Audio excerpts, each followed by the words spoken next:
All right. Hello, hello, hello. Hello, hello, hello, and welcome to project stream number 8, if I'm not mistaken. This is going to be our final project stream for the Northumbrian rune poem adaptation. And we are very close to being done. So, I'm going to start today by talking about the ones that I have done since last week.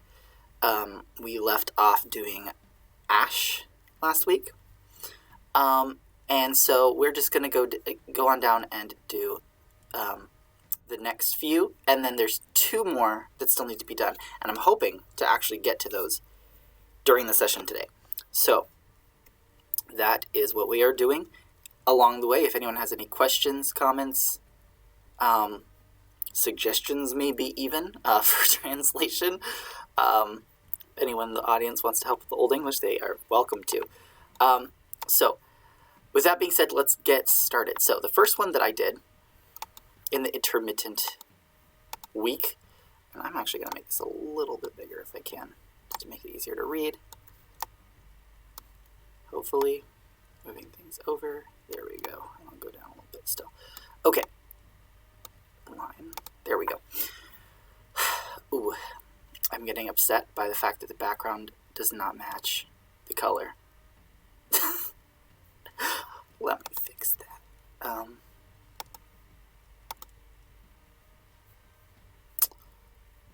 What's the hex code? I forget what the hex code is. Let me grab it real quick. I have to go to page settings. Grab the hex code. There we go. It's not quite the same maroon as the one that they're using. Okay, there we go. There we go. That's a lot better. That line is going to bother me though. Let me fix that. There we go. Okay, so the first one is ak. And ak means oak. It's a good word. It's a good rune. So, from its fallen corpse in life, thunder hallowed it. With its life robbery, it is born anew, carved and given shape, a sacrifice given so that the sturdy wind horse is born, from which the ferryman steers. Across the silent waves where an only grave dwellers journey from the hallowed corpse fjord. Okay, now I think... Is this the first time we have corpse fjord? It might be, because I know it comes up multiple times, but I can't remember where we've had it before. I'm pretty sure we have had it already, though. Yeah, we did. Brings up to the corpse fjord with Man. So I just reused that for corpse fjord here. Neeflet. I would probably say neoflaut in West Saxon, but this is Northumbrian. So, how did I adapt this? Of hlawa infera hira halgode thunor, hira baluquelm, jedburda hira, hewis je graven an je schappen, anto jelde je bloten, that burewij is je borren, that the se brimman ladeth, over swie either, therein the earth's gravis boende, anlepe je nehuiath, of neflete je halgodu. Okay, so what's happening? I have rearranged some things a little bit. So I have from the sort of corpse or body in life. So this is ferch in other dialects, ferch in Northumbrian, and this is in the dative, so the H goes away and leaves this being long. Fera. In fera, hira halgode thunor. And hira, I'm using hira because ak is feminine here. So, thunor halgode hira. Thunor hallowed her. And thunor means thunder, which is also the name of the god of thunder.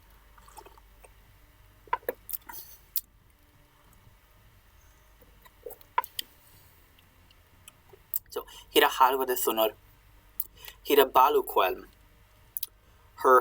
This is sort of like evil death, like horrid death. I did that for life robbery, just indicating the unjustness or evilness of it, because I needed B alliteration. Ye edbyrda hira. It sort of birthed her again. Instead of it is born anew, it birthed her again. So I made, instead of with its life robbery, I just made her death birthed her again. Her horrid death. Hij is je graven en je schapen an to yelde je bloten. So she is graven, carved upon, and shaped, given shape, or formed. This is the past tense of, or the past participle of shippan, which is to shape something or to create. It's usually used of deities when they create things. And we have anto yelde jebloten. And yelde here means an offering or sacrifice. It could also just be religion in general, is yeld, worship of, practice with. But the jebloten part makes it clear that it's a sacrifice. It is offered as a sacrifice. Jeblot, just blotan or jeblotan, both could have this as a past participle. That biruage is jeboren. This wind horse, and this is a kenning from Old Norse that I'm just sort of using the cognates of. In Old Norse, this is sort of more like a gentle wind, but in Old English, it's a storm. But I don't think that really ruins anything, because I think the point of the wind horse is that it's a boat. It's another kenning for boat. Is born. That this brimmanladas, that the ferryman. I just did sea man, brim for ocean, and then man for man, because B alliteration. That's the brimmanladas, that the brim man leads or steers. Over Swia Eva, over silent waves. Tharin the Earthskraves Buende. So this one was tricky to get, the grave dweller's journey. So I did wherein the dwellers of Erskraf is literally, it's an earth, a part of earth that's been dug out, and it's usually used, I think, if I remember correctly, it's used for sort of graves or burials. So the dwellers of the grave. An lepe je nehuiath of neflete je halvadon. So I needed more here, and I needed something to alliterate with the neflet. So what I did was, I have, so it says wherein only grave dwellers journey. I did wherein the dwellers of the grave alone draw near. Yenehuian means to draw near, to come near. Yenehuiath, come near. Of neflet, from the corpse fjord. It's from the hallowed corpse fjord. Oops, I forgot the L there. Yeah. Halgodum. There we go. Alright, so that's ak. Let's continue on. Ir. Now, ir is a word that has a bit of confusion around its translation. It seems to just be a borrowing of the Old Norse name for this, which is ir. It's in Old Norse, it's the name of a different rune with a different value, and its name actually comes from, this is cognate to, where is it? This rune. Ir is the Old Norse cognate of this word here, eich, which means yew, like the yew tree, or a bow made out of yew wood, as they usually were. But this is a separate rune in Old English that is getting this name. So this name does not appear outside of the rune poem, so it doesn't seem to be a word in Old English. But sometimes other names are given for this rune that might just be other words for you. So we might just have a second rune with the same name, but in Old Norse this time instead of Old English.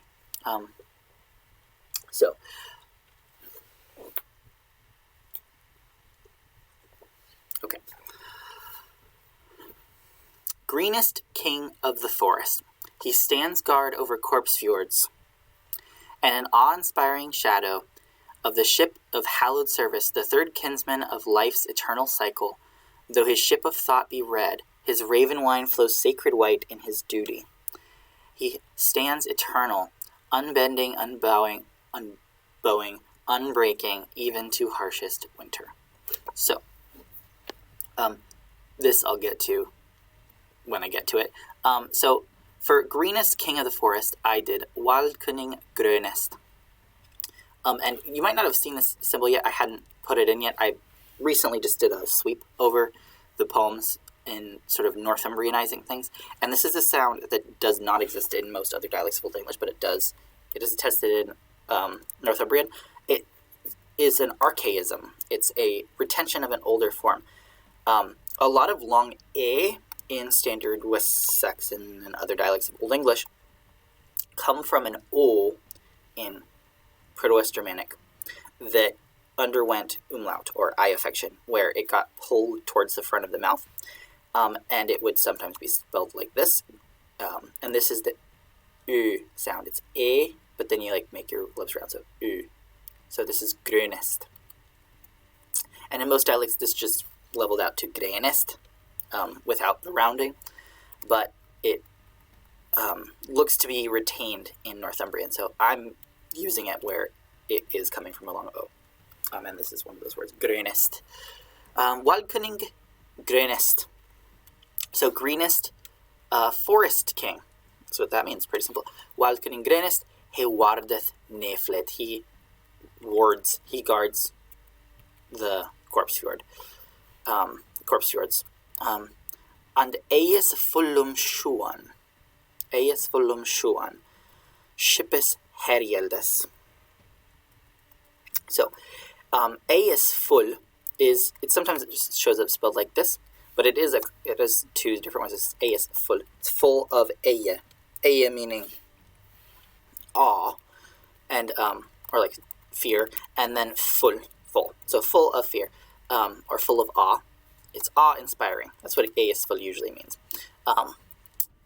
So in eies full sjuan, sjua means shadow. So in awe-inspiring shadow, herjeldes shippes.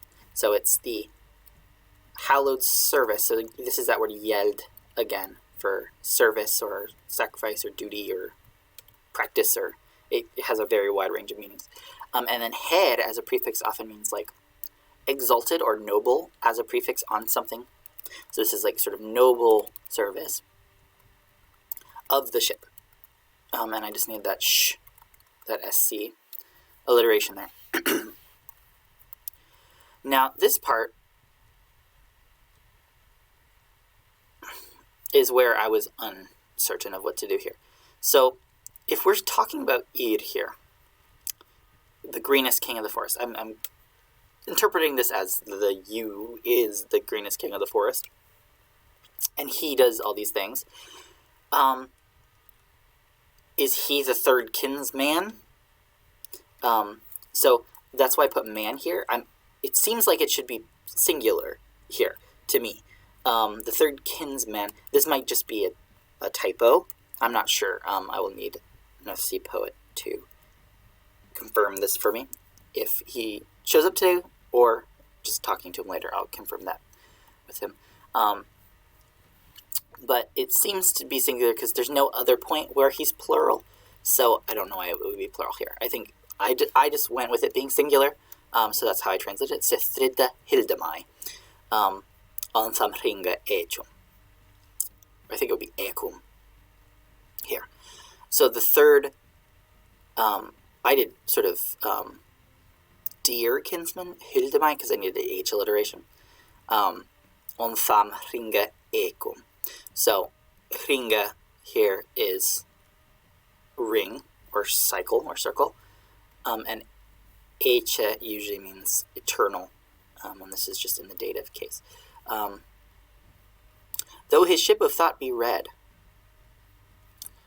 vatha his hia ship see lad, his raven ween byth yaclana. So I made up a word. Hiya ship. Ship of thought. Thought ship. Hiya meaning thought. And then ship, which gives me a nice H alliteration with hraven, because I knew that was coming up. Hravenween. Raven wine, which we've seen quite a few times. Byth yaclana. So, though his ship of thought be red, his raven wine is. And instead of sacred white, I used yaclana. And that could get the same idea across, like it flows pure. I could not use white because white starts with an H. It would be huit. And the last stress cannot alliterate with the rest of the line. So I had to use something other than white. And I think yaclana gets a similar idea across. Without needing to tell the color, it flows pure. And I'm pretty sure, actually I'm not sure if you use sap as white. It might be. I could check that, but we're going to just move on. I don't have that much time, and I want to get to the last two poems today. But that could be what's being talked about. But if I need to change this around, we can come back to it later. His last he haldeth lange thraya. So in his duty he stands eternal. I said in his duty he holds. Yalast is a word for sort of your course that you've promised to take. Last also means like a step, or by extension a path, but it's usually like what you actually leave, like your footprint, your steps, but it could also mean your journey, or as well as your duty if you've promised to do something. In his duty, he holds his duty. And lange thraya is just a formula that's used to fill space and mean for a long time. I couldn't get eternal to alliterate again, and because I needed L, and I just use H. I don't want to use it again, and it would be tricky to try to fit that in here anyway. And lange thraya is an established formula, so it's good to use it from time to time. So, nebueth nebirsteth evne of baloa wintres. Okay, so it neither bows. And the nice thing is, buan is also how you say bend. So this just is, bending and bowing are synonyms anyway. It just has this nice sort of like 3 in the modern English that doesn't really fit the Old English meter, because in Old English we want 2 here if it's going to be half of a full line. So unbending, unbowing, unbreaking. Here you have nebueth nebirsteth. Neither bends / bows nor breaks. This is berstan, which means to burst. Or it's where we get burst from, but it can mean to break intransitively, like not someone else breaks it, but it breaks of its own accord. It bursts, and that's usually what bursts mean. So it neither does that, nor does it do that, even from balua. This is that same balu from up here, like baleful, awful, harsh, winter. And that's exactly, it's actually like the harshness of winter here, because this is the genitive. Winter's harshness. Winter's evil, if you want to see it that way. It doesn't have to be evil, but just sort of like adversarial to you. So yeah, that's how I translated that. It gave me some nice B alliteration. So I'll just get confirmation about this man singular versus plural thing. And I hope this yaclana is fine for the flowing. Okay, let's move on to ir. Ir is a tricky one. Sometimes it's written ior. And I'm not sure how to northumbrianize this, because usually if this were originally io, like ior, this would just monophthongize to ir, I think, in Northumbrian. Usually, not always. But that makes it pretty similar to this one. I just went with ir. It's a weird one. It's one of the ones you don't actually see used super often in actual runic inscriptions, but it exists. And the interpretation is difficult. We talked about this when we talked about the Old English rune poem. Some people think it's like an eel. Other people think it's a beaver. This poem goes hard on the beaver angle, which I like. It's fun. We can't know, so might as well choose a fun option. The eel is fun too, but I think the beaver, I don't know, it just seems nice. So that's what we went for. This water-dwelling creature, yeah, there we go. This water-dwelling creature that feeds upon the green land, what joy he must feel in his heart as he frolics within our rivers and builds his home upon wetland. Though trees he fell through gnawing, to chew upon the willow bark, he shapes the world around him, to the benefit of him and us all. And Beverly was named in his honor. You know what's just dawning on me now, in the middle of this stream, is that my Twitch, this has happened before, my Twitch probably still says Yesterlore, and the little message going out to people that say that I'm streaming probably says join us for Sir Gawain and the Green Knight. I just realized that. Too late to change it now, but just wanted to acknowledge that this is the project stream. We were doing Northumbrian rune poems, so if you saw that notification on Twitch that says we're doing the Green Knight, we're not. Sorry. That was last night, and we'll be coming back to that in January. Alright, let me start explaining my translation. It says, Jevonboend sitter grunne Jelazwath, swelche winne hea findeth, thonne hein og som watrum playeth. And Yahamath him on fenne, the freta bemas. Naga tha weedi grinda, weralde im Yesheppa.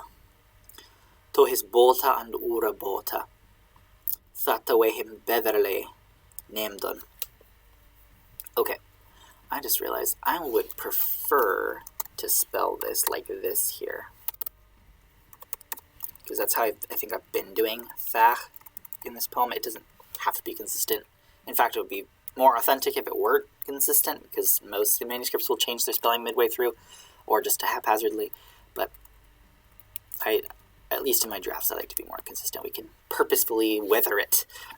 As I'm editing it later, I can, you can see I consistently use thorn at the beginning of words, and I consistently use eth intervocalically, and I use thorn at the end, whereas in practice, eth is often used at the end, and with these words too, you see a lot of eths for like the and thun. I'm just going to come up with some kind of system for how I'm going to randomize how I do that, because scribes tended to have like sort of patterns that they would fit, like, oh, this scribe tends to write this word with an eth, or this scribe tends to finish his words with an eth or with a thorn. That's one way we can identify scribes. Other than their handwriting, we can look at like their patterns for how when they use thorn versus eth, because they are interchangeable symbols, even though like they sound different at different positions. Which symbol you use doesn't determine what sound they are. The position does. So I have my own system that I use in drafts, which is the sort of like, what do they actually sound like if you did use them as a sound difference. Although I break that sometimes for aesthetic reasons. Like if it's a compound where the second element starts with a voiced sound, I will use an eth, even if it might have been pronounced with a thorn. I like using an eth just because the following sound is voiced. I like to imagine in some cases it could have been voiced. We're not sure, but probably not, just given the way that they developed. But I'll come up with some system to keep it semi-consistent, but also not. You can see how boring it looks with the thorns all over the place, with not much eth to go around. We have a little eth here, intervocalically. But yeah, anyways, one thing I wanted to point out. So, this Jevonboend, and this is actually me being silly and tricky, because this is tricky. It's water-dwelling creature, and Jevon means ocean, and these beings do not live in the ocean. However, a lot of the time, words for any kind of body of water could be interchangeable in poetry.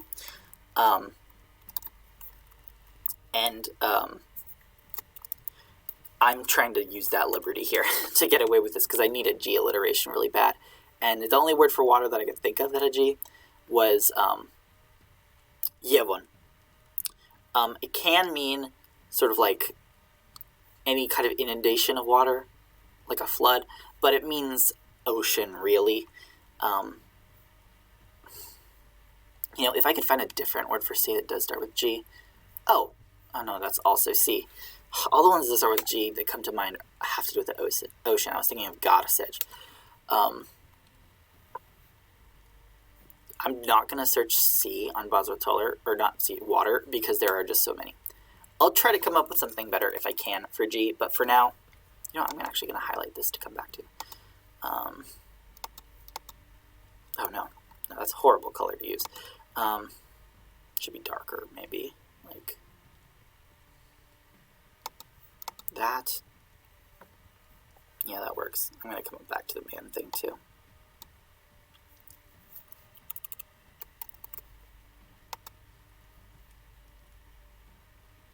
Reminder for myself later. Okay.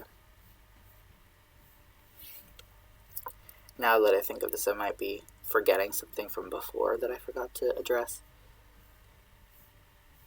But I'll worry about that on my time. We're short on time today. So, we are here. Okay. So, I did that. Probably not the best translation there for water dweller, because this is more like sea dweller. But yeah, this sea dweller, who feeds upon the green, Yalazwan, or Yalazwian, is to pasture, like, of cows. So, like, if cows are pasturing, they're feeding upon the grass. That's what I used here, but for the beaver here. Who pastures on the green. You know what? I could fix this right now. Get rid of the highlighting. I can fix this right now. I'm going to do it. Live editing.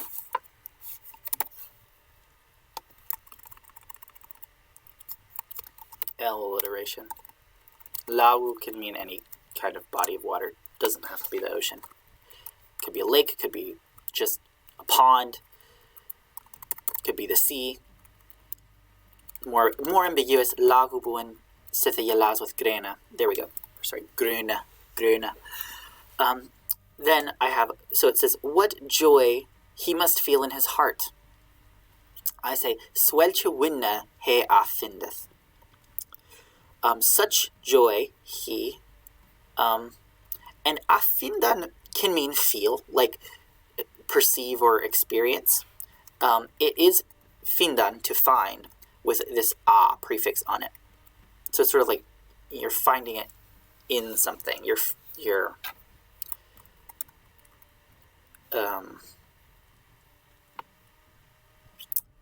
coming into it, kind of. So what joy he enters or comes into. Thonehein usum watrum playeth. When he, and then playan, it's where we get play from, playan, but it can mean to dance, to jump around, have fun, and so that's what I did here. He frolics. He plays in our waters. Usum watrum. I need a W alliteration there for win watrum. Perfect.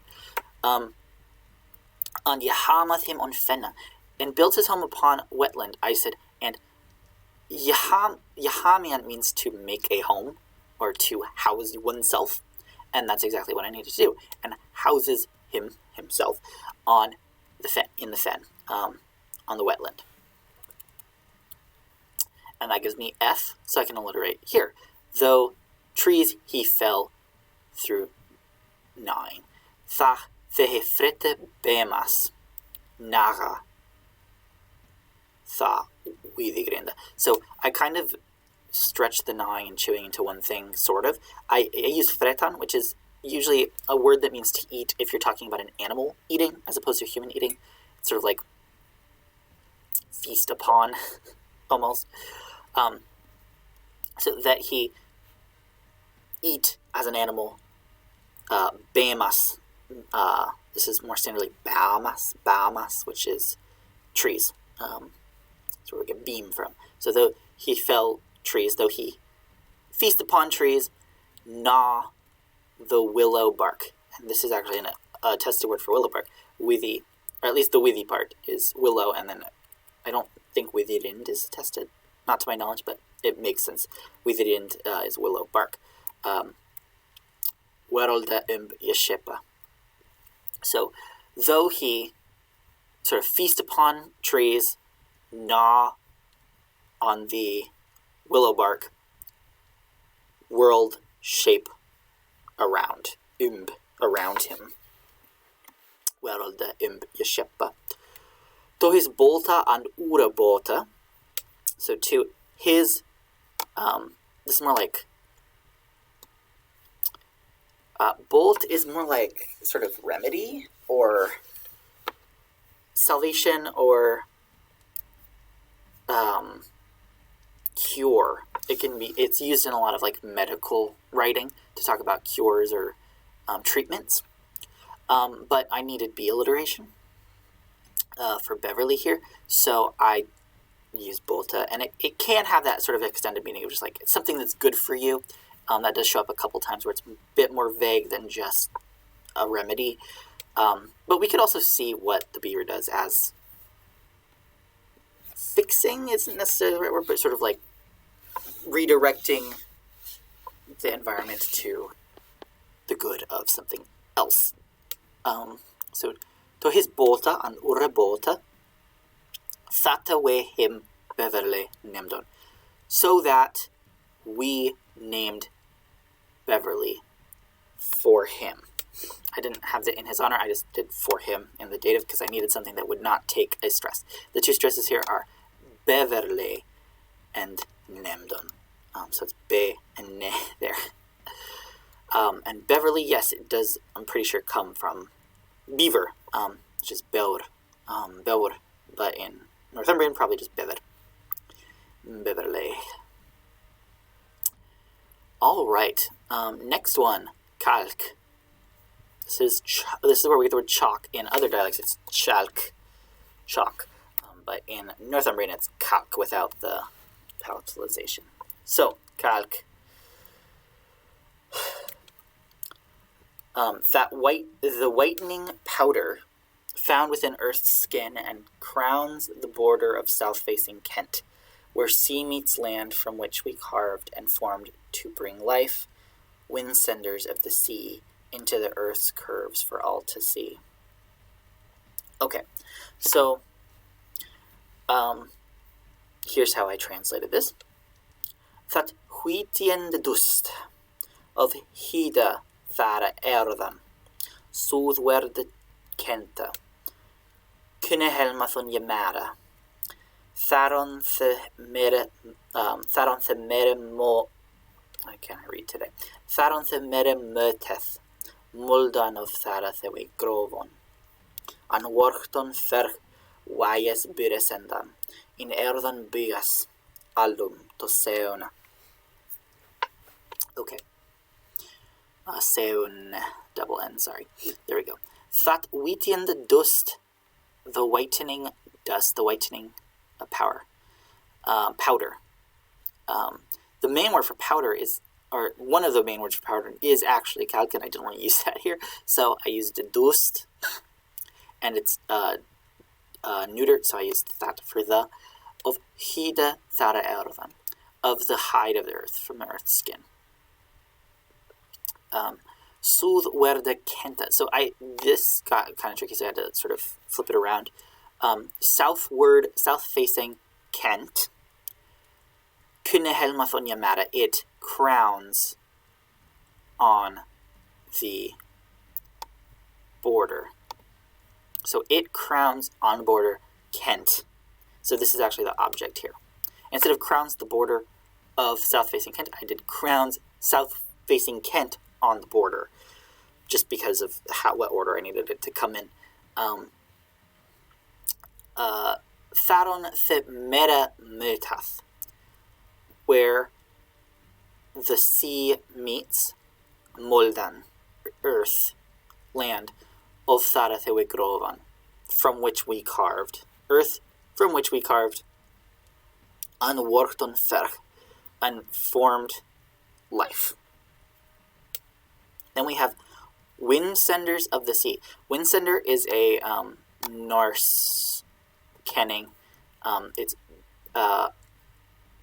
Byrsendir, I think, in Old Norse, Byrsendir. Here it's Byrsenda is how I did that, rendered that in Old English, which I don't actually think senda. No, I'm certain. I couldn't find any attestation of senda for sender. I couldn't actually find any word for sender. It could be sendere or senda. I think senda is nice. A simple using of the a to make an agent is pretty common, especially from verbs. So I did Byrsenda. Why is Byrsenda? Windsender of the sea. And in Old Norse, windsender is used of, who is it? Hymir, I think. This is a giant. And this part is referring to giants, I think. Yeah. North Sea poet told me that. So it's referring to giants in a sort of oblique way, talking about the giants in the Earth's curves. I think this is supposed to be like fossils, because that is an origin for chalk, is fossils, bones and stuff. So this is sort of like giants in the Earth. And then alum to seon. I'm actually not sure how to Northumbrianize seon, because seon is the verb with this eo. I think it could stay. In Northumbrian, it would be pronounced like seon with an e instead of ew, like it would be elsewhere. It'd just be e. To seon, for all to see. Actually, I don't think this works. Actually, alum to seon. Now that I think about it, this is a very literal translation for all to see, but that doesn't make sense to me.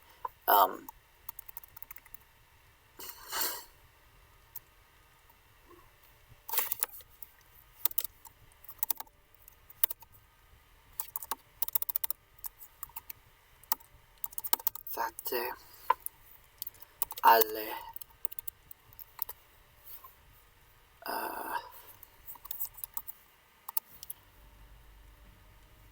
that just also be seon. I'm trying to figure out the grammar here. For all to see this works in modern English, but that doesn't really work as like an ender here in Old English. Because what for all to see is getting across is like now everyone can see it. Like it's there for everyone to appreciate, kind of thing.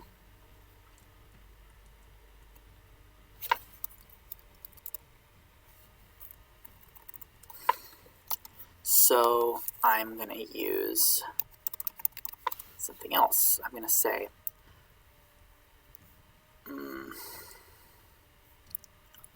so I'm using that, so sort of more like all, so that, or so as a result. Ale maon se. This feels weird. Seon maon.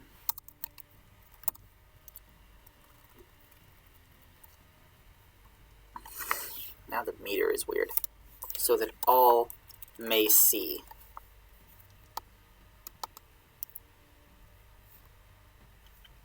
It's serviceable. Okay, let's go to the next one. God. God means spear. It's a fun one.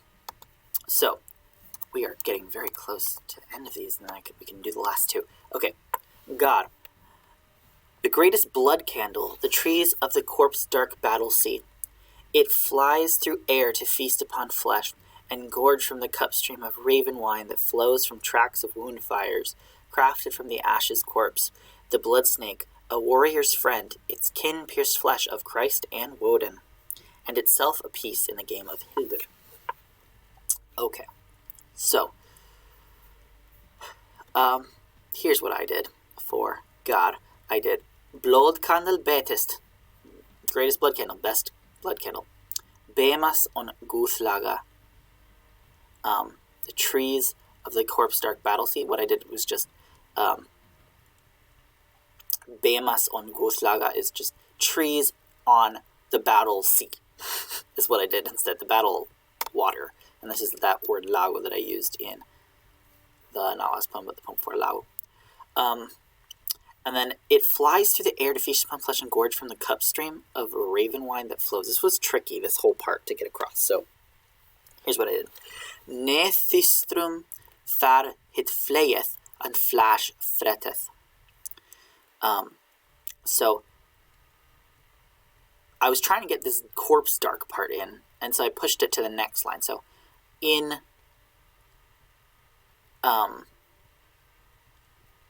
corpse darkness, where it flies and feasts upon flesh. That's that word fretan that we used before. Feasts on flesh from the cup stream of that strama. That should be strama probably, but I'm going to leave the here this time, strama, just for some spice. Strama. Flausan havenliness. Okay, so this is actually a rare word. Flausa in standard, but this is flausa with an U again. Flausa means that which flows. It's sort of the outpouring of something as a noun. So, it feasts upon flesh, and from the cup stream, the outflowing of raven wine. So this is the other object of fretan. Here is flausa. That's why there's an N there, flausan, for the accusative. Of raven wine, from tracks of wound fire. And we've had wound fires before, so I just reused that. Ben fyr, ben wound fyr fire. Ben fyris lasta. And this is that word lasta I was talking about before. Like, it can mean footsteps, it can mean tracks, things left behind. So of the tracks of wound fires, leech ashes, the body, the corpse of the ash. I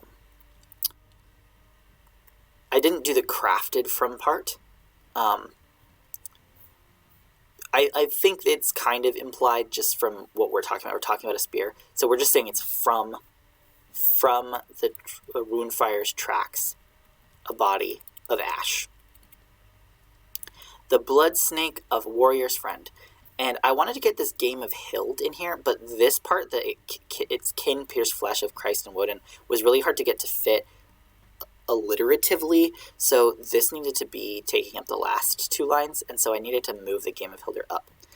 And I ended up using Hild anyway. For warrior friend, I did Hild Henda. I could do Hildwina, but then that really makes it feel like I'm establishing W alliteration when I'm not. It wouldn't actually be, because there'd be the secondary stresses, but still. That's a lot of W for it to not be the W alliteration. So here's what I did instead. I did Dreurwyrm. Dreurwyrm is how I would say it in other dialects.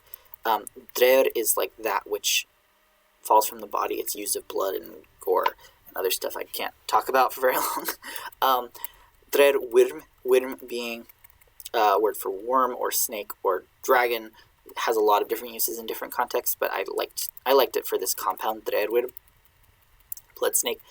Hild Henda. So instead of saying a warrior's friend, it's sort of, Henda is like in hand, or it can be sort of like, if you say like Yahenda, it's on hand, it's handy, it's comes through in a pinch, that kind of sense can be gotten across with Henda.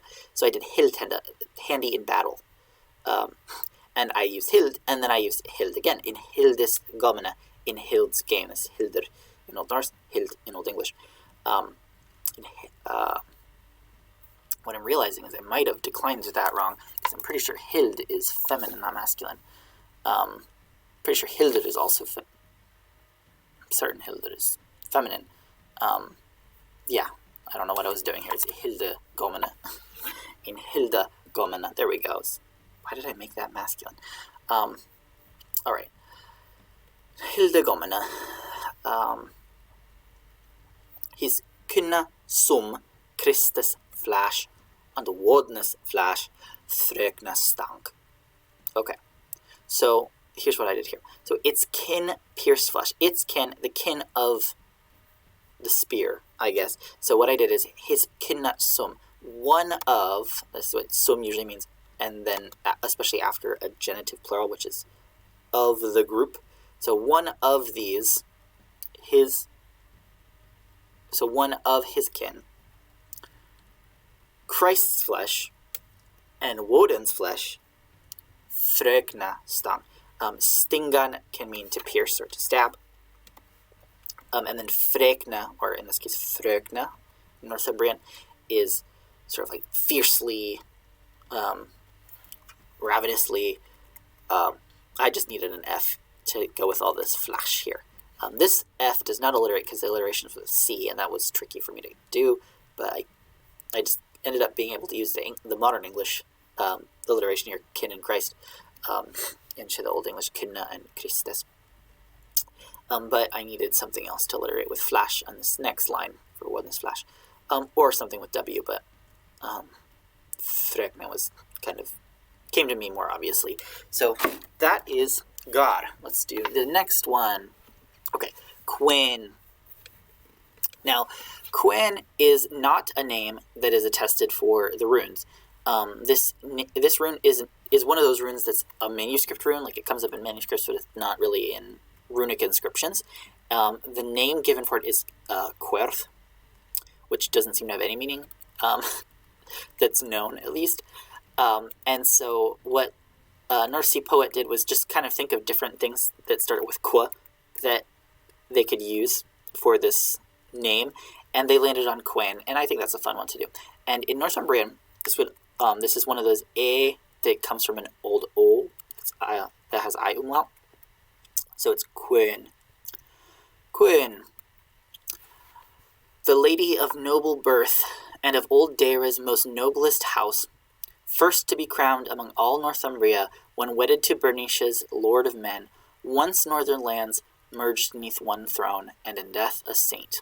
Okay, this is the last one that I got to do before today, and this one was kind of tricky. I had to do a lot of rearranging of things to get any of this to work alliteratively, so here's what I did.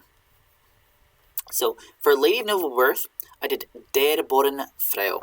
Der is deer, but in Northumbrian that's just der. I could put the O back in there if I want. Der. Der Boren Freo. Freo is that sort of uniquely Northumbrian word for lady that's attested. And then we have the old Deira's most noblest house. The most part I had to ditch just for like fitting. What I did was for old Deira I did Deren Riche is Deira, and I did Deren Riches Husraden. Husraden is a house, as in like a family, and I think that's what's being gotten across here, and it's really only used of noble houses, so that part is kind of implied here. The house of Deira, meaning the nobles whose family rules Deira. That's sort of the idea. So the most noblest part kind of all gets wrapped into the context of Deren Riches Husraden. And then this next part was probably the trickiest, so I had to mix and match these, but still get the same idea across. So it says in modern English, first to be crowned among all Northumbria when wedded to Bernice's lord of men. I did Arist je beod, soneto Bernica drichtna, anlachta in Yamana, mast Northumbra. So what that means is first crowned when to Bernice's lord. And this word for lord has the word dricht, which means like the host of men, built into the word for lord. That's why I chose it. I could have used Theoden as well, but I've used that quite a bit in this poem. I don't want to use it again. Bernica drichtna. And then I couldn't get any of the actual words that specifically mean wed to alliterate with what I had left, which was the amongst all Northumbria part. So what I did was I did joined, anlachta, made one, in Yamana. And Yamana is a union. So made one in union, I think, is pretty clearly marriage just from context, I hope. so that hopefully gets it across enough. And that gives me M alliteration that I can use for mast Northumbria, the greatest or the best or the most of Northumbria, like the best in Northumbria. So instead of first to be crowned in Northumbria, I did first crowned when wedded to pernicious lord, and then best in Northumbria. And I think this is just referring back to her, the queen. Från Northland je somnaden under setla anum. When the Northland became one, merged under one seat, one throne. Setla anum. Gives me S alliteration. And then finally, and in death a saint, what I did is Harie on drichstola swahire dagas endiath. So, the word saint in Old English that's tested is ahalga, and ahalga is masculine. There's no attested word that I could find that just means a saint for a woman. Whenever a female saint shows up, they're called a holy woman. So it's this word, the same word as halga. Halga is the masculine. Halie is the feminine when it is in the weak declension, which usually means there's an article before it. This would be like haliu or halgu if you were making a noun out of it. But halga is also the weak declension. That's often how you can analyze it. And so what I just did was the weak declension for the feminine weak declension, to sort of get across the idea of a saint. Holy on drichtstole. And so drichtstole is that word dricht again for like a host or people. I'm here but lurking because on way to work, and it's nithery out here. Hello. So holy or saintly on the people's throne. I was just trying to get that throne again. And I also needed a de-alliteration because for in death, what I did was swahira dagas endiath, as her days end, or when her days end. Actually, this is probably better if I do thunna. I've used thunna twice in this poem already, though, so maybe thoughts. Well, when I have one thought, I'm going to expect another thought. I'm just going to do swa. As her days end. Holy on the throne of the people as her days end.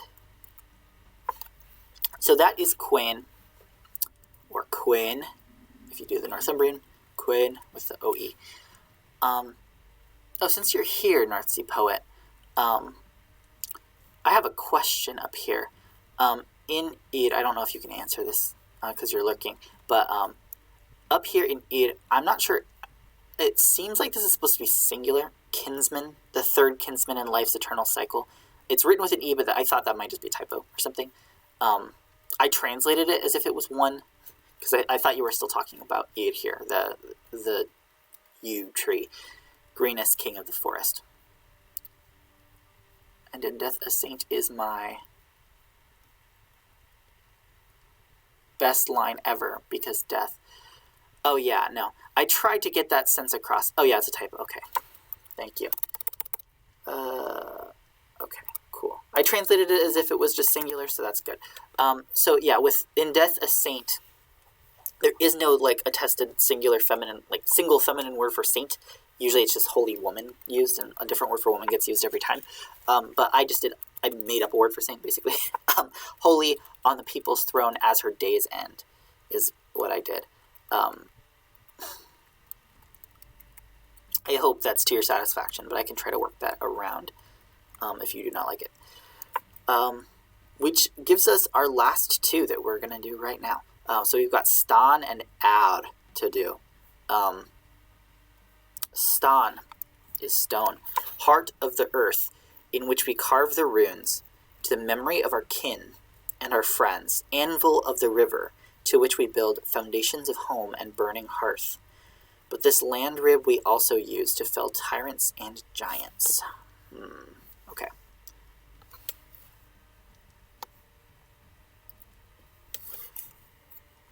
Stone, okay.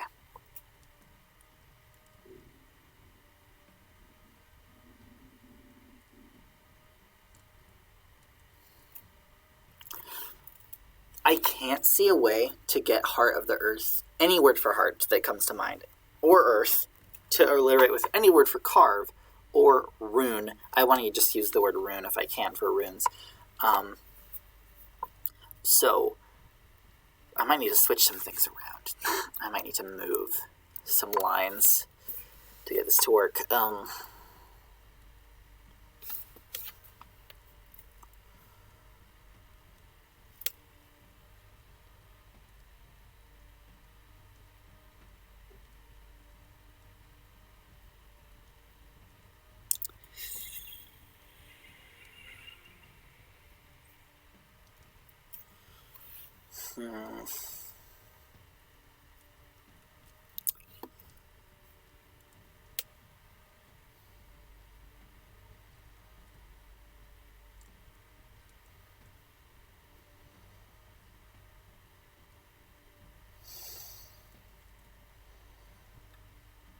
Yeah, okay. So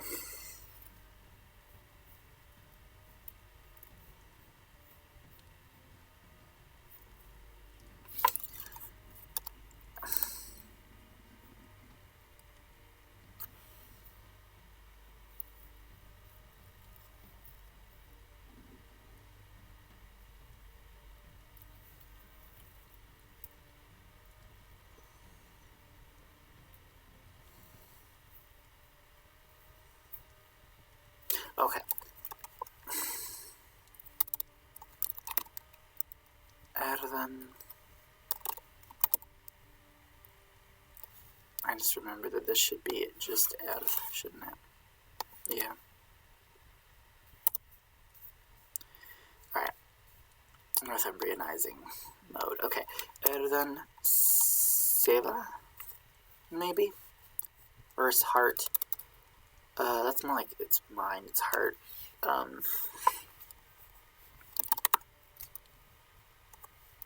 Herta. Erden Herta. Erden Herta. Hredder. I'll use Hredder, that's fun. Erden Hredder. I can't get it to alliterate with carve or runes.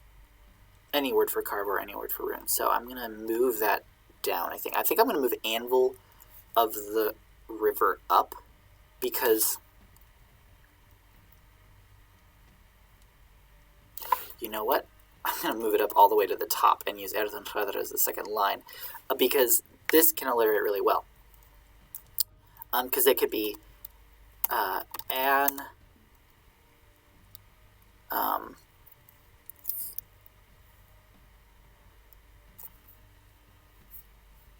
yeah, it could be an Anwälte, or just Anwalt, depending on which form I want to use. Anwalt is anvil. So this is anvil of the river, and it has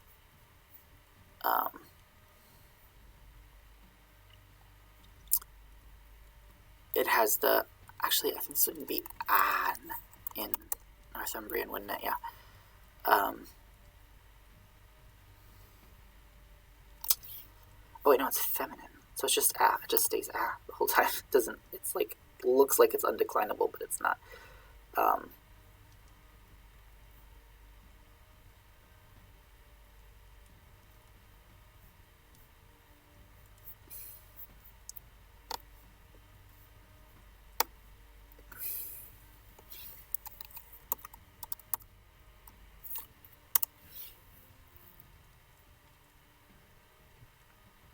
And I think the stress is on the an and Anwalt.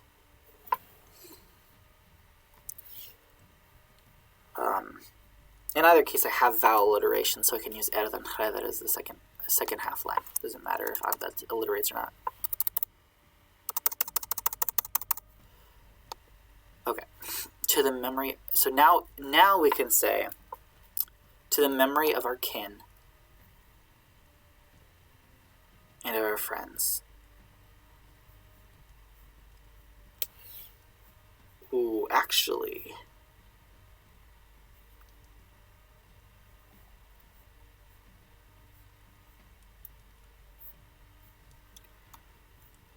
Oh yeah, no.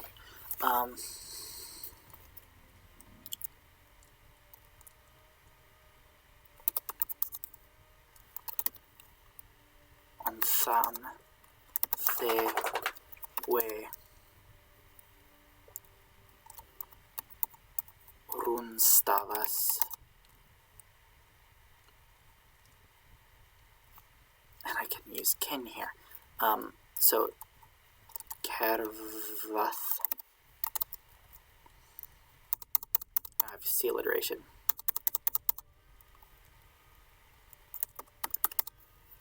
To kinnes yaminda. To the memory of kin. And that works perfectly.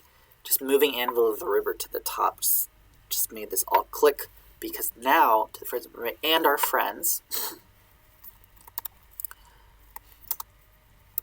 and winna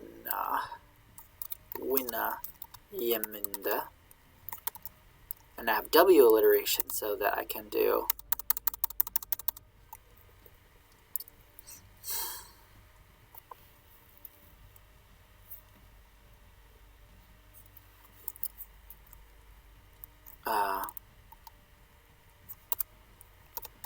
we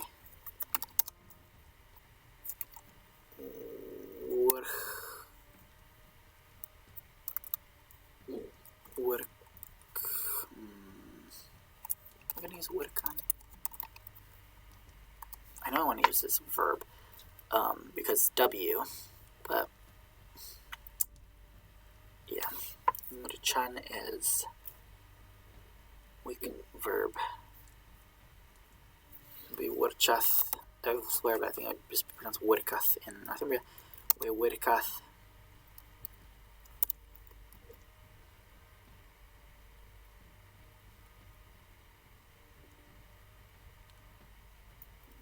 And winna Yaminda. We Wurkath.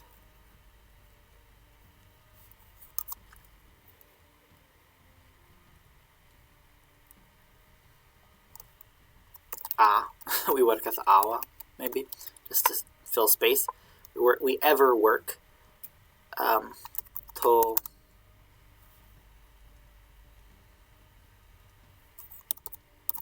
awa. To foundations of home and burning hearth. If we could use home and hearth, that would be some nice alliteration. So the foundations word doesn't really matter. Matter. I can speak English. So yeah, I'd probably say like tostadala. Tostadala.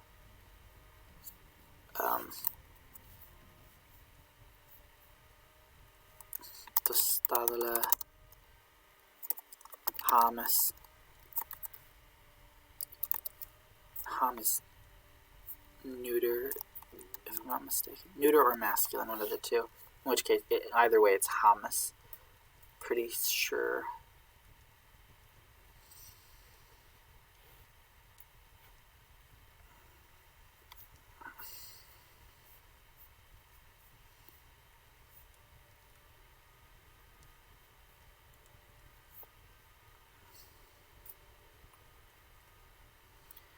Oh. Why is that happening here but not here? Why is soft return going to the next page on this side? This has happened before. I don't know why the soft return does different things on different sides of the column. I'm just going to put this on the next page and do the same with this. Okay.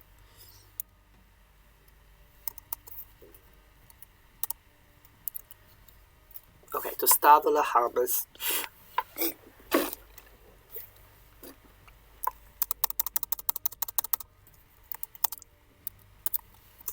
And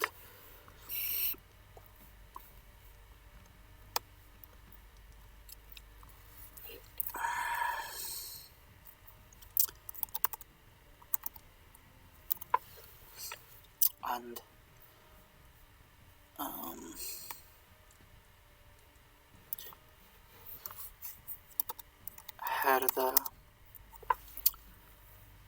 burning. What do I want to do for burning? What I do for burning doesn't really matter, but I want it to be a nice word. That's not what I want to be looking at. I should probably zoom out since I'm presenting this. Not in, out. Okay, there we go. Let's go burn. I don't want to pick the cliche word for burn. I don't want to use but none. I want to use something else. Oh, Buzzertoll is doing its thing.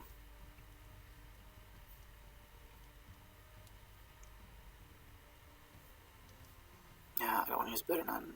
I don't want to use better none. Blizzian is nice. Yeah.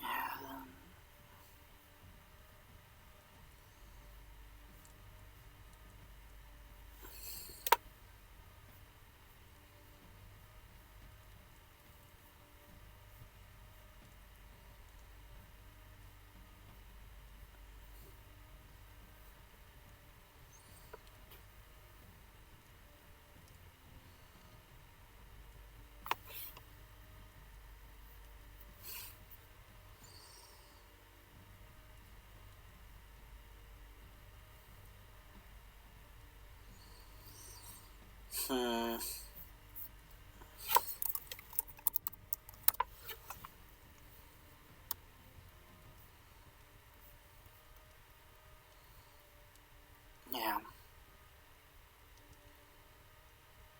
I want to use Blizzian. That's fun. That's a fun word. Hertha Blizzienda.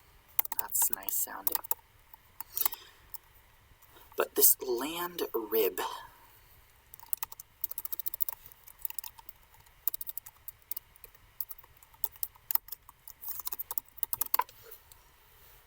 This land rib we also use to fell tyrants and giants. So the land rib is still stone.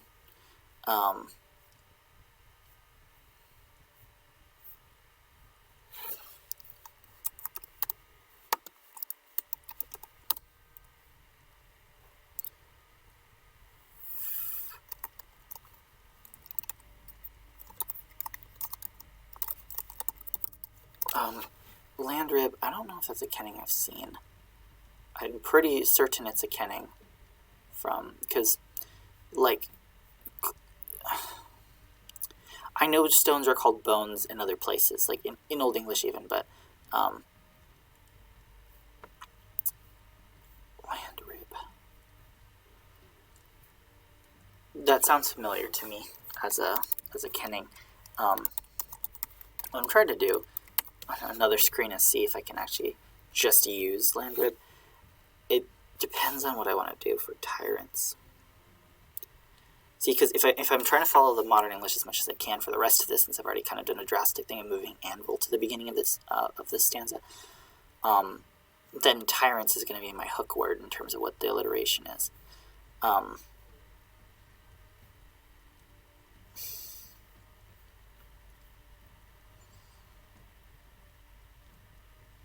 But I also have use.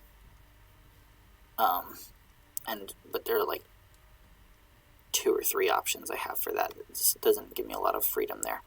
A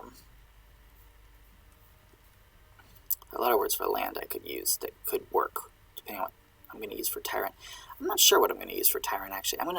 Let's start there. Let's come back to the land rib. Let's look at my options for tyrant, if it even comes up as an option. Or will I just have to like make a word for tyrant? Leodhata Folkshada. Oh yeah, this is a test. That's Andreas. It's an Andreas Folkshada. Okay. I like that Folkshada, because then I can use I could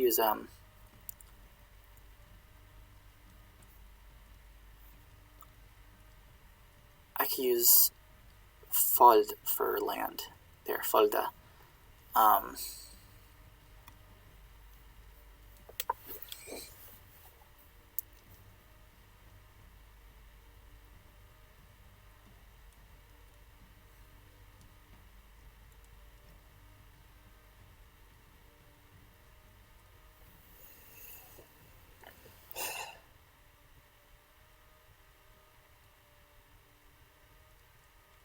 if I'm gonna include, no, I think these last two have to be full lines.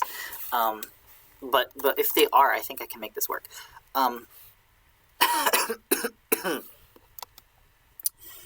Rib is neuter, so this landrib, just making it a word. It's a compound in Old Norse, and this is Northumbrian. They have Norse influence there. I'm gonna say it could get borrowed in. Landrib. This landrib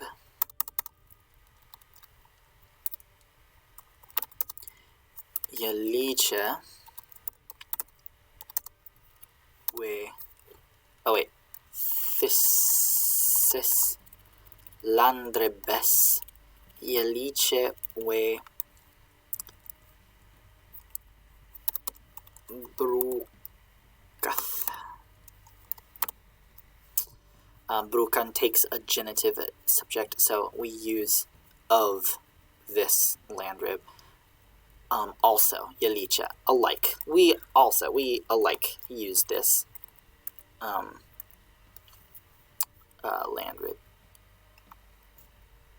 So that's what I'm doing there. And then that gives me a full line to this, and then fell, I could use the verb fell, or at least the... Would that work, actually? I need to think about this for a second. I'm also now doubting how I'm going to use, if I want to use Yalice, if that is the right thing I want to say. No, I want to say ak instead.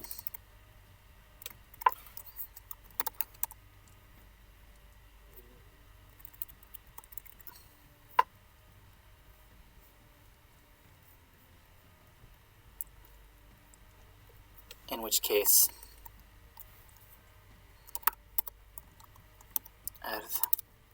Erdribus ak we brukath. My instincts would be to say we brukath ak, but I need it to be here for the alliteration. Alright, to fell tyrants.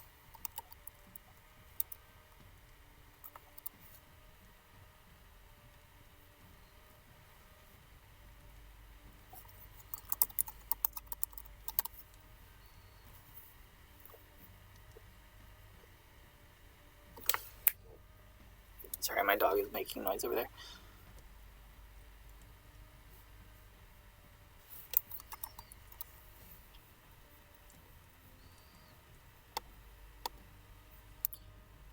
Yeah, okay. So, I think...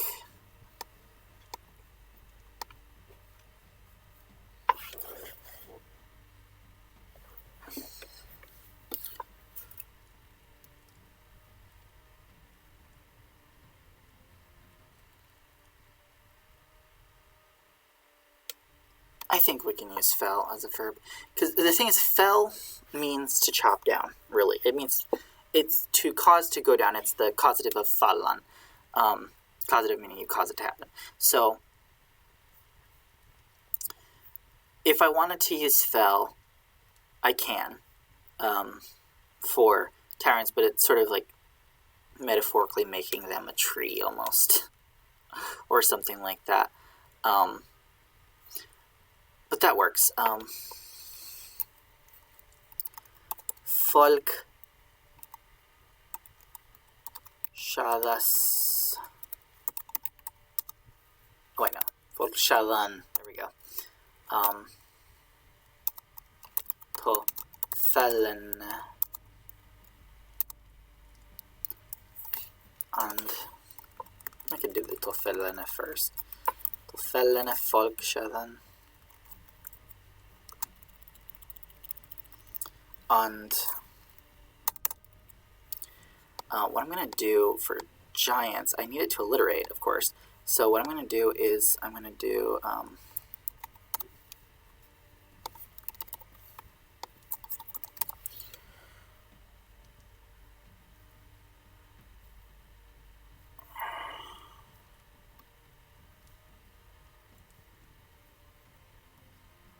I think this works.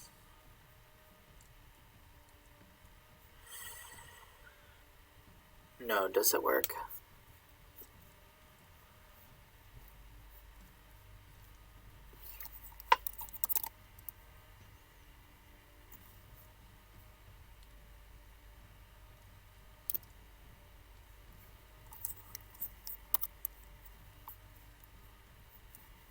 Okay, I'm gonna go to Buzzword Teller to check something.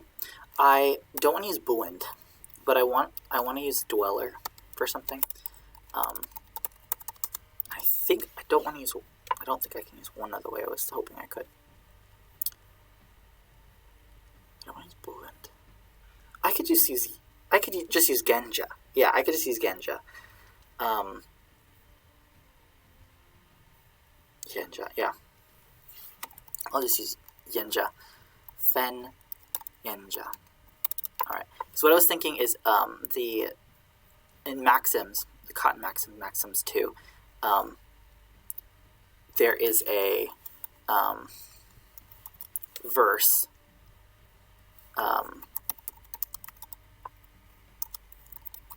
it's I'm doubting if it's Maxims 2 or 1 now. No, it's the Cotton Maxims, so it's Maxims 2. But it's Thurs shall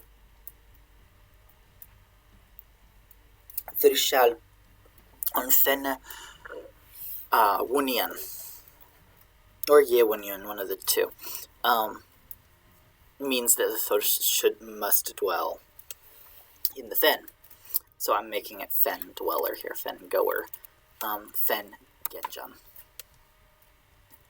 And that's Thurs, as in whoops, that's not what I wanted to do.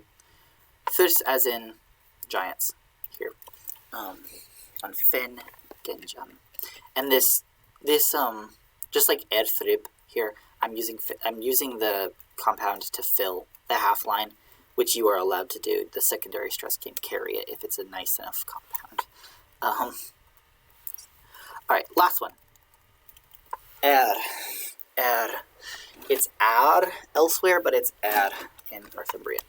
And what is the modern English poem?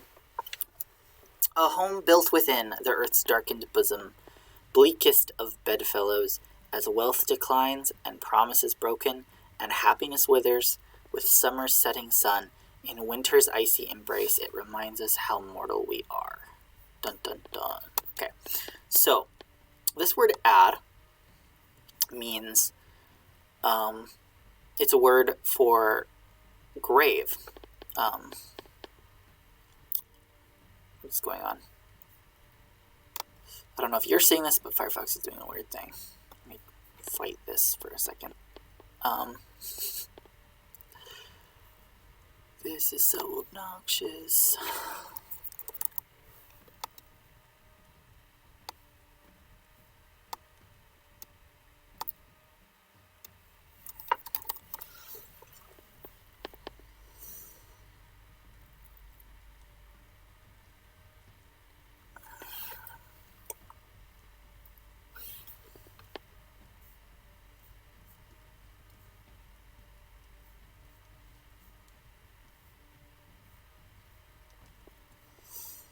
Okay, yeah. So, the thing with this word is it's thought to mean grave based on the rune poem. We can look at it actually right now if we wanted to. The Old English rune poem. Ja, bith eile erle jehulkum von fasliche flashon jeneth rau kolian hrusan cheusan blak to jebeddan blede jedreosath. Winna yewitath wera yesweekath. Yeah, so it's all about death and dying and corpses going cold and stuff. So that's the interpretation. However, the attested words for add in Old English there are two words add. There's the word for an ear, as in an ear of corn, is add. It's from Proto-Germanic ahas is what that would be. And so it's an ear of corn. Or it could be a word for sea, potentially. Another word for ocean definitely comes up as a word for ocean in other places.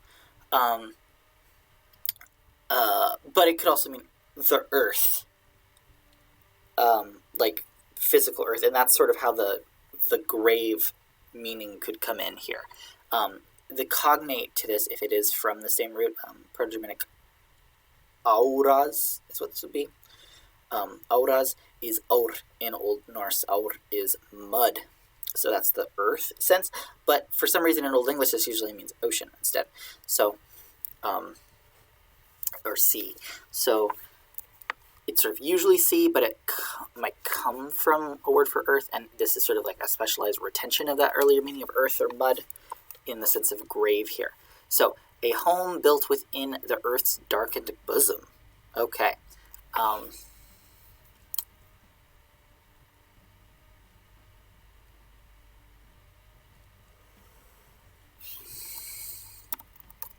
My simple brain is just saying, who's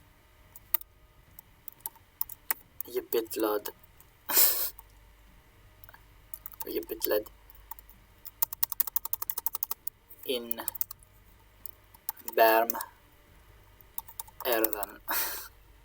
In Earth's bosom. House built in Earth's bosom. This is Berm. Berm is a bosom in Old English usually. Or lap. And I'm Northumbrianizing it to Berm. I mean, I guess it could be bottom as well. I know Northumbrian, it kind of depends, but I think Berm is more correct for Northumbrian. I think it's Berm in Scots. So that kind of is like in North. It's an E. Okay. In Berm Erden. I think this works, yeah. Hus je bitled in Berm Erden. It gets rid of the darkened part, though. Earth's darkened bosom.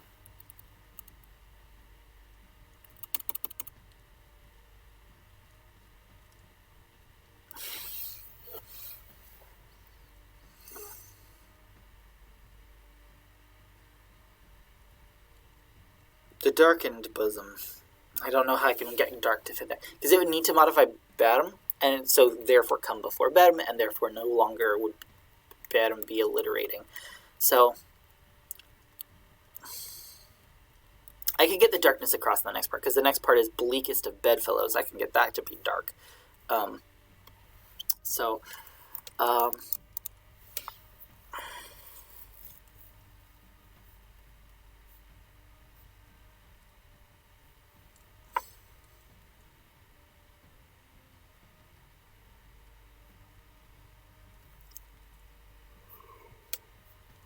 Ironically, bleak is, bleak means pale, actually. So yeah, bleakest of bedfellows as in pale, gone pale, which is kind of reminding me of this Old English poem.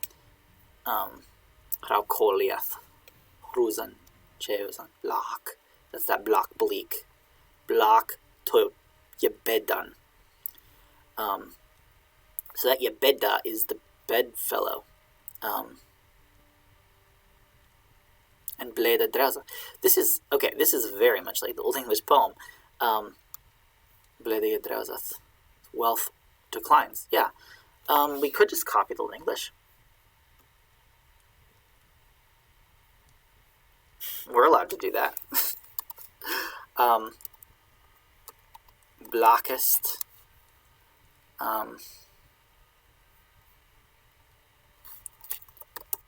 To your bed done.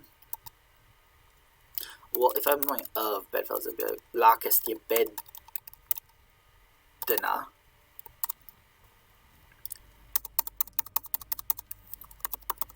Funne. Blade.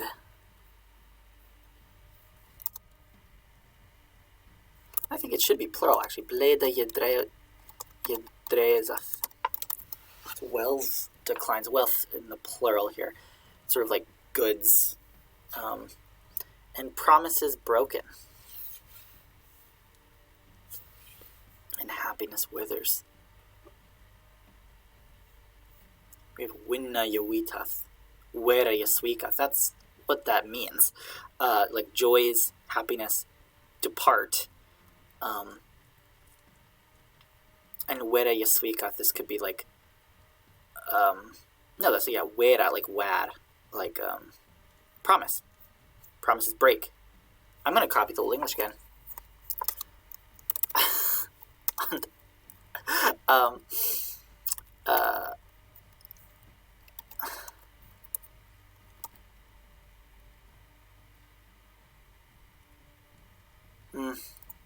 switch it back into the same order. I have to do happenings for this first for it to alliterate.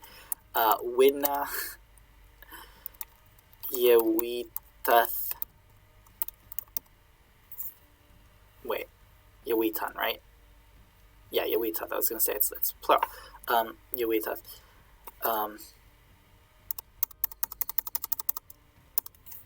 Wait.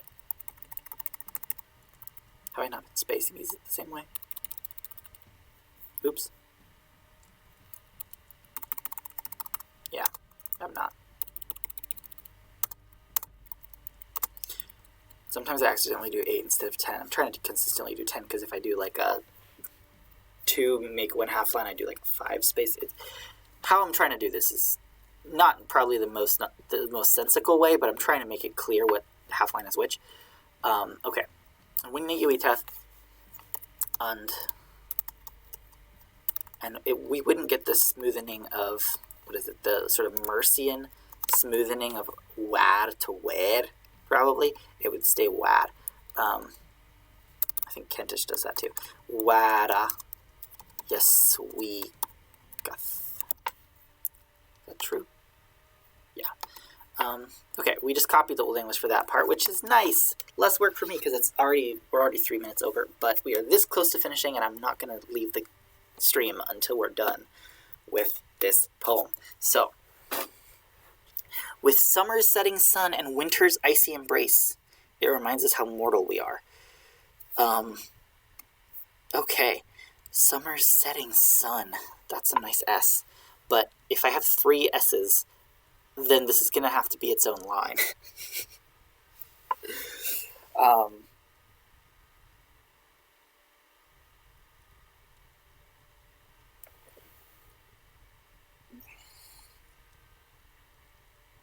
So I'm going to have to add in my own thing. Okay, I'll do that.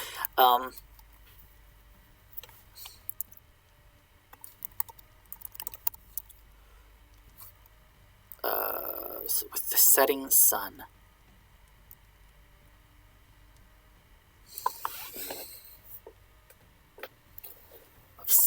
With the setting sun of summer. Summer's something. I need something that doesn't alliterate.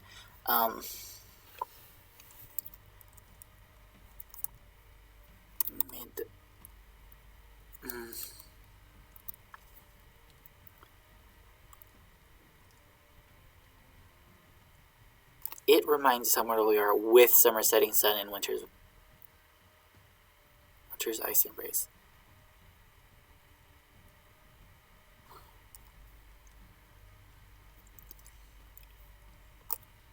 From summer setting sun to winter's icy into winter's icy embrace.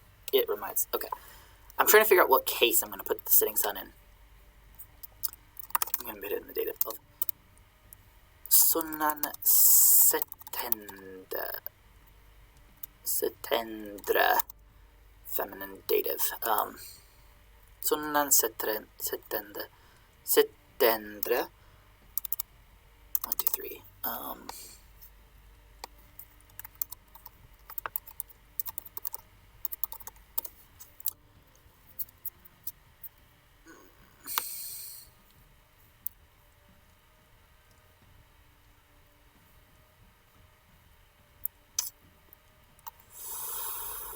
Figuring out what the last thing can be.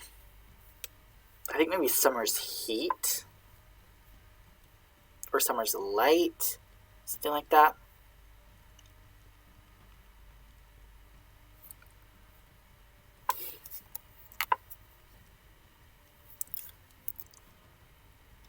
I'm gonna do summer's light, summer's beacon, something like that, like summer's light.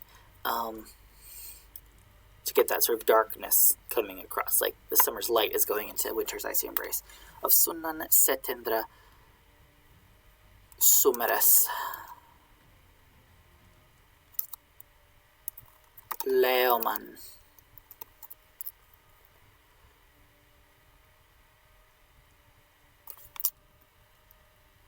I think it was still leom.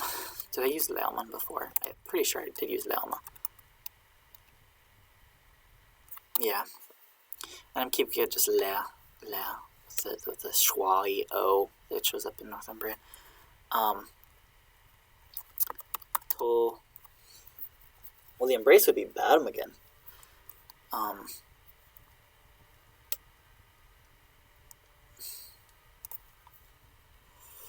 Icy winter's embrace.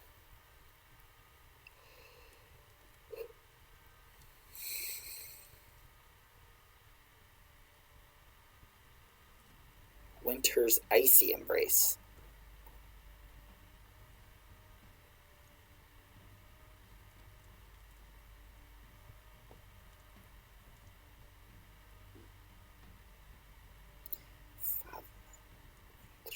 Okay, all the words for winter that come to mind are just variations of winter. And so that's W, right? And then ice, I got either I, like so vowel alliteration, or a G, if I use like ikel or lichel or something like that, which is more like icicle or something like that. But I'm probably going to use, or I have F alliteration with, like if I use frozen, ooh, and then I could use fathom for embrace. Okay, I could use that root for embrace. I just need to pick the right verb.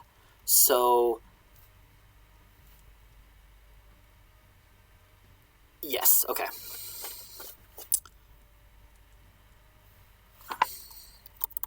Wintres.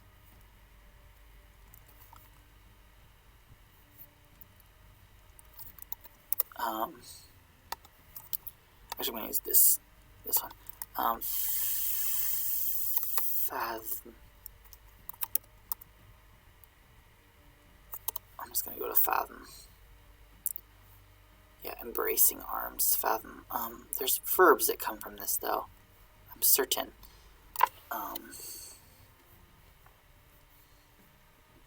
Fathmion. To embrace, yeah, that's what I was thinking of.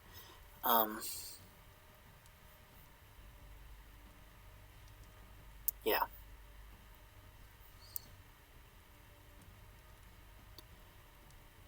The fathom. Yeah. So my idea is like to winter's ice, or to winter's freeze, which embraces it, or something like that.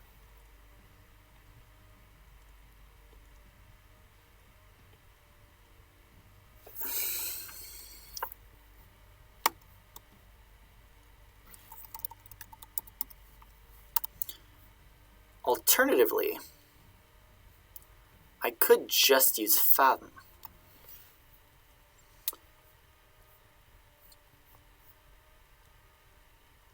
Yeah, and then I could do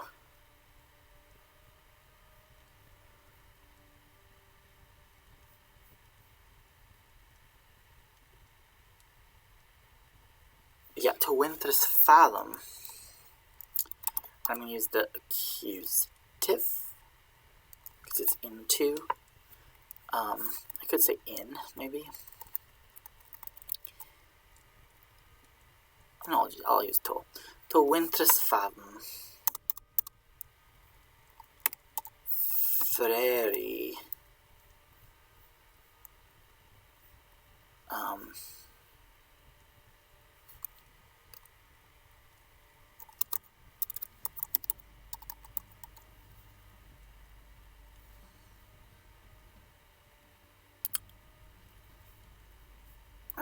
I think I'm gonna say Freri and Thystra.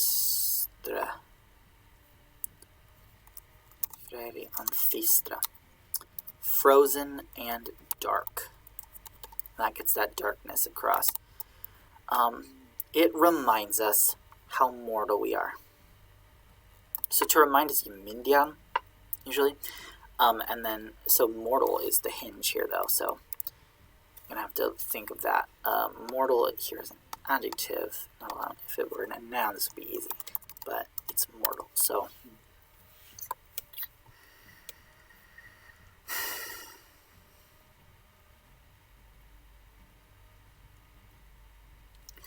Yeah, the thing is, yeah. Mortal man could see over all the world. My stomach is making noise because I have not had breakfast. This keeps happening.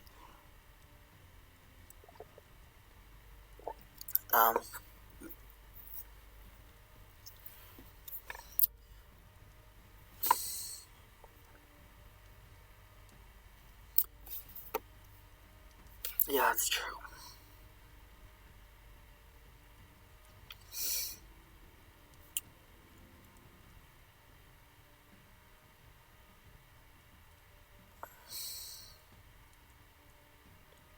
A death leech or death leech could be used for mortal. And it can be mortal in either sense of like mortal as in will die eventually, and also mortal like this thing will kill you, it is mortal. Walblat is only the latter pretty much. It's like inclined to kill you, and, as opposed to inclined to die eventually, which these can also mean. And you can actually see examples here. Fat an dadlich man mikta alna midane ard over the sound. That a mortal man could see all over the world. So this is not about a man who is gonna kill you. This is a man who will die. So it has that sort of meaning there. So I'm kind of stuck with D if I want to say mortal, which means I'm constricted with remind. Remind, the verb, it's going to be mindian, or yamindian. But there might be some others that I'm not thinking of off the top of my head. Yeah, like remind you of something you've forgotten, kind of thing, or like warn you about something. Yamindian, Yamonian. I was saying it's going to be an M. It's going to need to be an M for remind. So how mortal we are.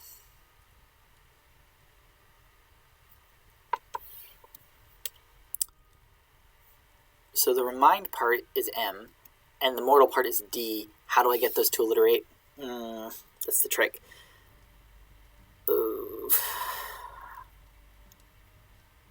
I need something else that has a D in it that's not in the modern English. I need to say something else. I need to say it.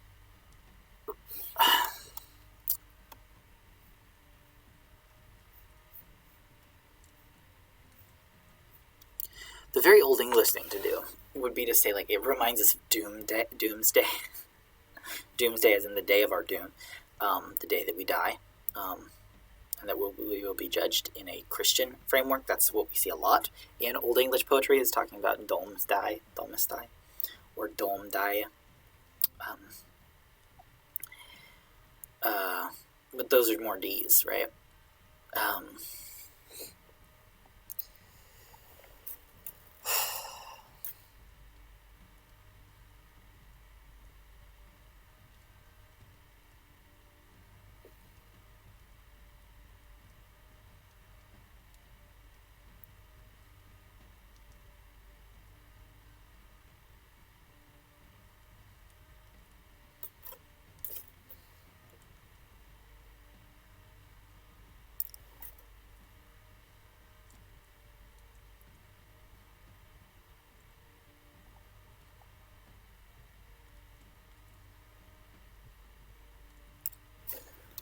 I'm going to look up something weird. Now, daemon is to judge. Is there a Damien or a Domian? There is Domian, but it's not what I need.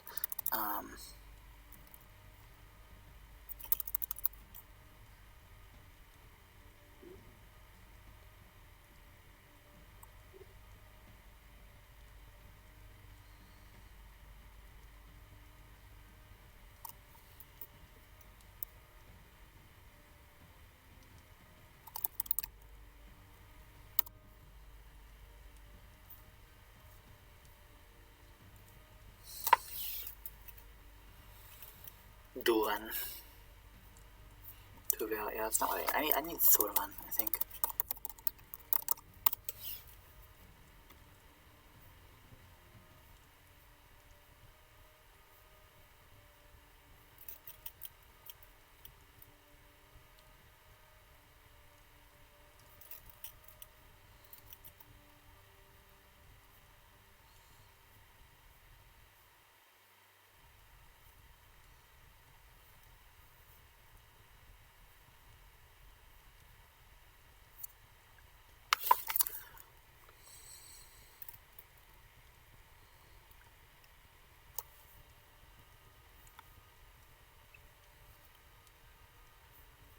Yeah, mindian is the verb I'm gonna need to use, I think.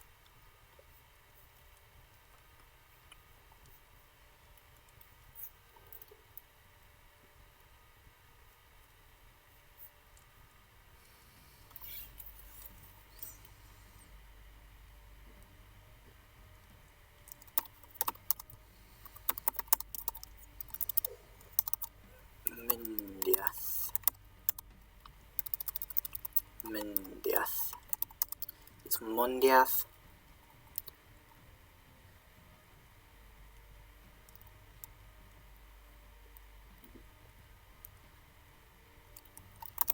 Fat. Immundas. Immundiath.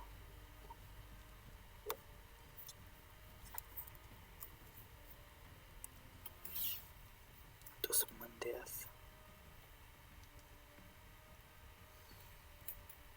There's some more example sentences.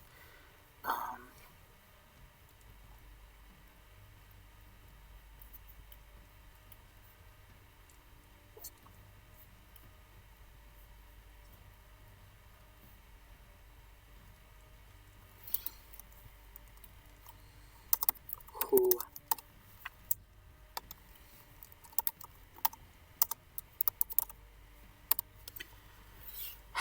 I have a plan. I'm just working it out in my brain and then I can vocalize it. So my idea is it reminds us how mortal we are to be judged. Like, it reminds us that we are to be judged as mortal. And how I'm doing that is it reminds us how mortal as an adjective, in plural, mortals,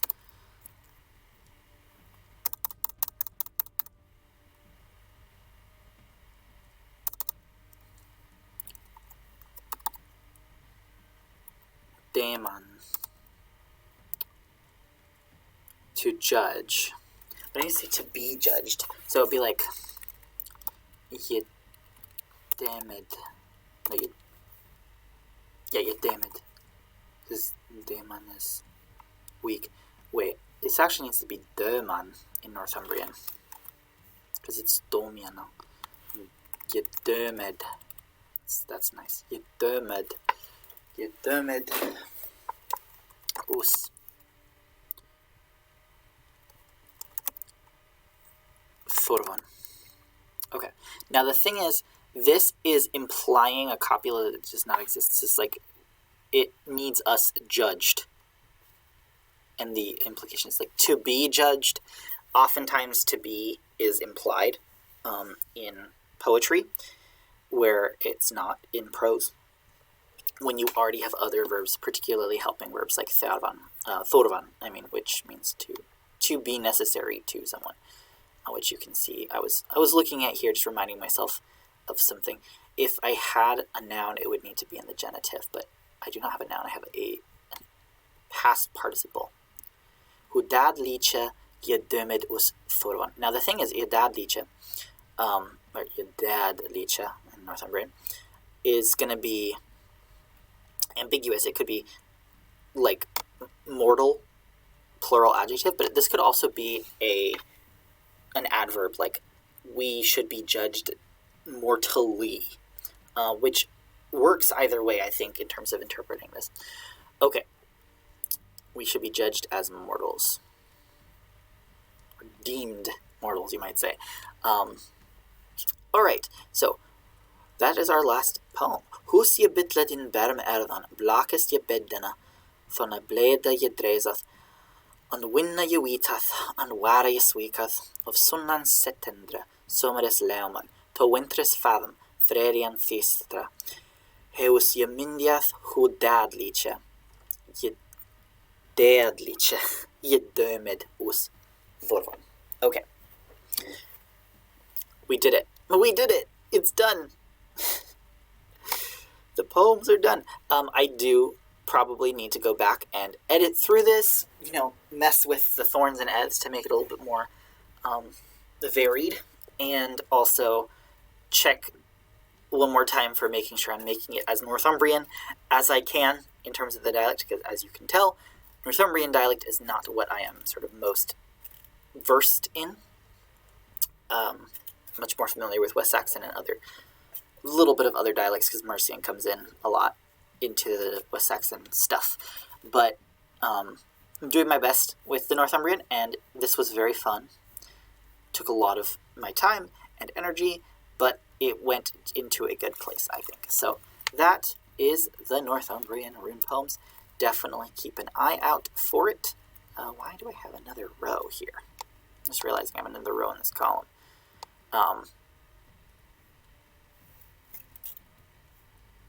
What's happening now? Okay, there we go. Yes, so thank you everyone who's been sticking through this project stream here. This will not be our last project stream. For the next couple weeks, there will be a hiatus. There will not be any project streams for the next 2 weeks. But in January, once Yesterlore starts back up, we're also starting back up the project streams. And the project streams are actually going to go beyond the Yesterlore. Yesterlore is going to stop once we're done with Sir Gawain and the Green Knight for a period of undetermined length. But the project streams will continue. I have other projects I'm working on. We might go back to the Eindolindale adaptation, the sort of Silmarillion thing that I was doing. And I have other projects that I've been working on that would be fun to share in project streams. So that will definitely continue. But thank you for this Northumbrian rune poem journey. Thank you, Nico the North Sea Poet, for letting me do this. And I'm excited to give you the results and once I'm done editing it. And yeah, keep an eye out for the new book, Northumbrian rune poems. So thank you everyone who's watching, who stuck with this, even though we went 30 minutes almost past time to get this finally done. Thank you anyone watching this in the future. I hope this was a fun watch, seeing how we can adapt a modern poem into an old poetry form, not just in terms of old language, but an old form of poetry. Definitely things I'm going to continue to do in these project streams. I love translating poetry. I also just love composing poetry. And you can see more of composing happening in future streams. With that being said, happy holidays, anyone who's watching this in real time or later.